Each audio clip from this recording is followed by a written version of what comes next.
JEE के मुद्दे में भी देख लो तो हमारा इस बार का कट ऑफ 91 हाँ और उनका 32, 33, 65। नमस्कार दोस्तों, इससे पहले मैं ये वीडियो स्टार्ट करूं, मेरा आपसे एक सवाल है। रिजर्वेशन कास्ट बेस होना चाहिए या फिर आर्थिक स्थिति बेस?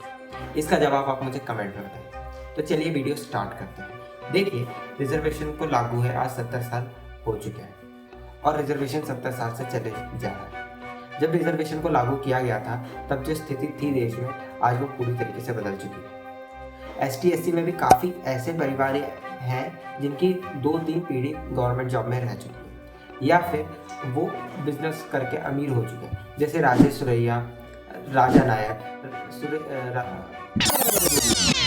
सुरैया जो DICCI में आज एक मेंबर हैं, बड़े इंडस्ट्रियलिस्ट और आज एक बिलियनियर भी हैं।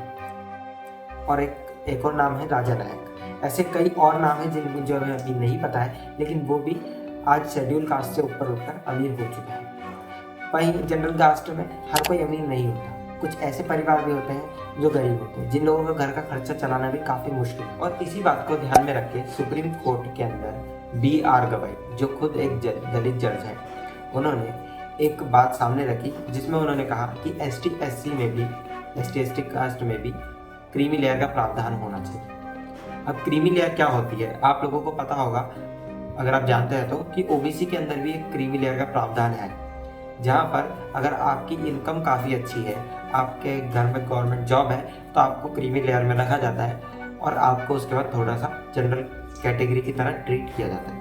उसी तरीके से उन्होंने कहा कि अगर ST SC के अंदर भी कुछ ऐसे परिवार हैं जिनकी 2-3 पीढ़ियाँ गवर्नमेंट जॉब का फ़ायदा उठा चुकी है या फिर उनकी इनकम काफ़ी ज़्यादा है, तो उन लोगों को क्रीमी लेयर में रखा जाए। इससे फ़ायदा ये होगा कि जो परिवार आज बहुत ज़्यादा गरीब है, जिन लोगों को स्कूल वगैरह नसीब नहीं हुआ है, घर में काम करना पड़ रहा है, पैसे की कमी की वजह से पढ़ाई नहीं कर पा रहे, उन लोगों को इसका फ़ायदा मिल सके और थोड़ा बहुत कम नंबर आने पे भी 1-2 नंबर से वो ना गवाएं और जॉब सिक्योर कर लें। अब BR गवाई ने क्रीमी लेयर की बात क्यों कही और सुप्रीम कोर्ट ने ST SC में सब कैटेगराइजेशन की बात क्यों कही, इस बात को समझाने के लिए मैं आपको एक रियल लाइफ इंसिडेंट सुनाना चाहूँगा।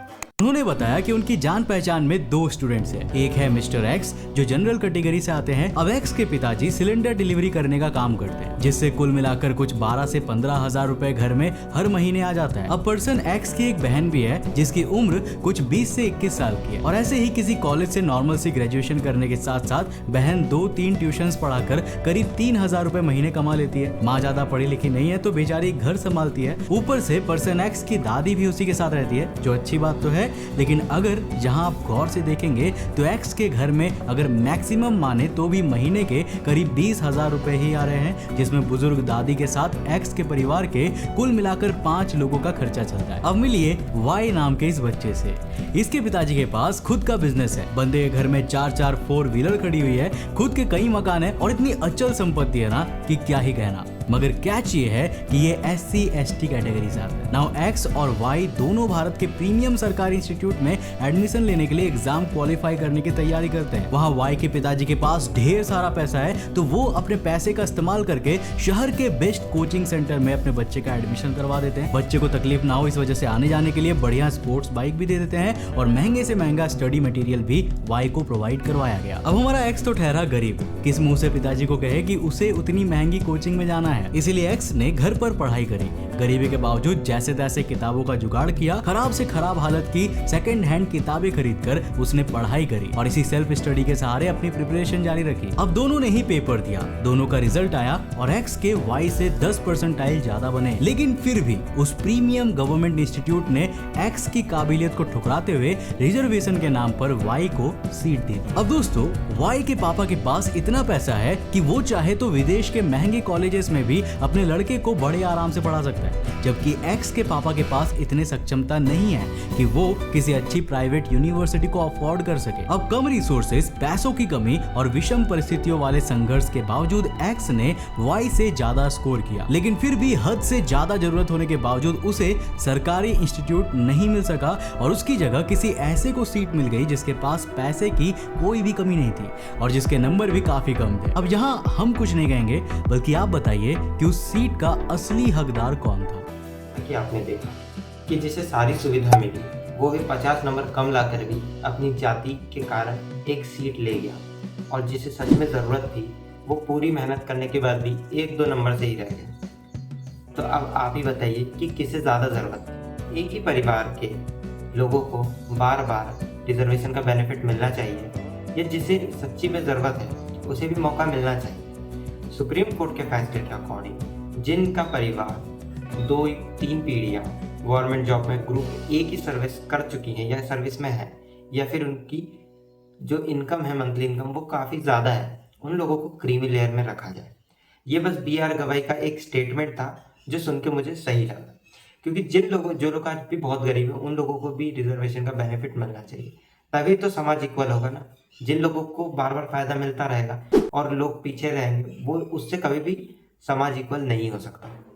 और अगर क्रीमी लेयर लागू कर भी दी जाती है और कुछ लोगों को जिनका इनकम अच्छा है उन लोगों को क्रीमी लेयर में रखा भी जाता है, तो क्या होगा?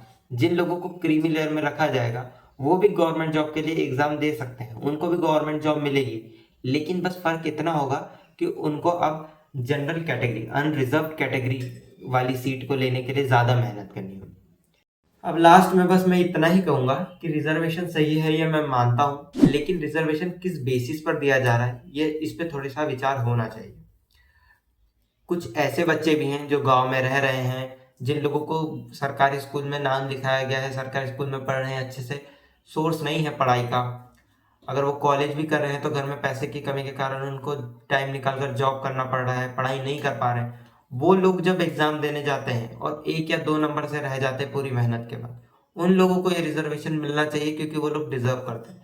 उसके लिए नहीं जो जिनके पेरेंट्स उसको 3-3 लाख 4-4 लाख की कोचिंग लगा दे रहे हैं और उसके बाद भी वो नंबर नहीं ला रहा है उतने, उसे ये सीट नहीं मिलनी चाहिए, क्योंकि वो केपेबल है कि और 1-2 साल वो मेहनत करे, 1-2 साल और कोचिंग कर सके।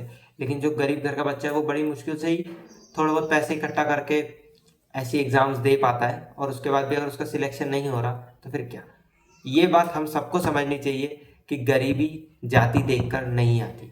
गरीब जनरल कैटेगरी में भी हो सकता है और गरीब ST SC कैटेगरी में भी हो सकता है।